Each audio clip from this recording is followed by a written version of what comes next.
ബജറ്റിലെ പ്രഖ്യാപനങ്ങൾ എന്ന് പറയുന്നത് പ്രഖ്യാപനങ്ങളായി അവശേഷിക്കുന്നു എന്ന് പറയുന്ന ആ ചീത്തപ്പേര് മാറ്റാൻ ഇക്കുറിയെങ്കിലും ധനമന്ത്രി കെ എൻ ബാലഗോപാലിന് കഴിയണം. അതിന് സാമ്പത്തിക സ്ഥിതി ഒപ്പം മൂലധന ചെലവ് ഇത് തമ്മിൽ പൊരുത്തപ്പെടുന്ന തരത്തിലുള്ള യാഥാർത്ഥ്യ ബോധത്തോടു കൂടിയുള്ള പദ്ധതികളാണ് നടപ്പാക്കി അദ്ദേഹം കാണിക്കേണ്ടത്. പിന്നെ ഈ ടൂറിസം, വിദ്യാഭ്യാസം, വ്യവസായം, പരിചരണം, ആരോഗ്യം, കായികം ഇത്രയും മേഖലയിലേക്ക് സ്വകാര്യ നിക്ഷേപം ആകർഷിക്കുന്നതും സ്വകാര്യ നിക്ഷേപം വരുന്നതിനോട് ഞങ്ങൾക്ക് എതിർപ്പില്ല എന്ന് പറഞ്ഞുകൊണ്ടുള്ള നയംമാറ്റം എനിക്ക് ഇഷ്ടപ്പെട്ടു. ആ നയം മാറുമ്പോഴേക്കും അത് കൃത്യമായി നന്നായി നടപ്പാക്കിയ ഇടങ്ങളുണ്ട്. അതുപോലെ നടപ്പാക്കാനുള്ള ആർജവും കൂടി കാണിക്കണം. കാരണം നേരത്തെ ആട്ടിയകറ്റിയതിനെയൊക്കെ തിരിച്ചു കൊണ്ടുവരുന്ന ഒരു മോഡൽ ഉണ്ടല്ലോ. അപ്പോൾ ആ കെ മോഡൽ ഇതിലും ഉണ്ടാകും എന്നുള്ളതിൽ എനിക്ക് സന്തോഷമുണ്ട്. അത് മാത്രമാണ് ഇതിൽ സന്തോഷമുണ്ടാക്കുന്ന കാര്യം. അപ്പോൾ 10 രൂപ മാത്രം കൂട്ടി റബ്ബർ കർഷകരെ അപമാനിച്ചത് കൂടി പറയട്ടെ. അങ്ങനെ അപമാനിക്കേണ്ടിയായിരുന്നു. ആ 10 രൂപ വേണ്ടെന്നേ. 170 180 അല്ല 250 ആക്കുമെന്ന് പറഞ്ഞാൽ 10 രൂപ കൂട്ടി അപമാനിക്കേണ്ട ആവശ്യമില്ല.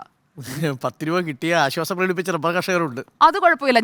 ഞാനും ഒരു റബ്ബർ കർഷകന്റെ മകളാണ്. അതുകൊണ്ടാണ് പറഞ്ഞത് 10 രൂപ വേണ്ടെന്നേ. 250 ആക്കാൻ പറ്റുമെങ്കിൽ ആക്കട്ടെ.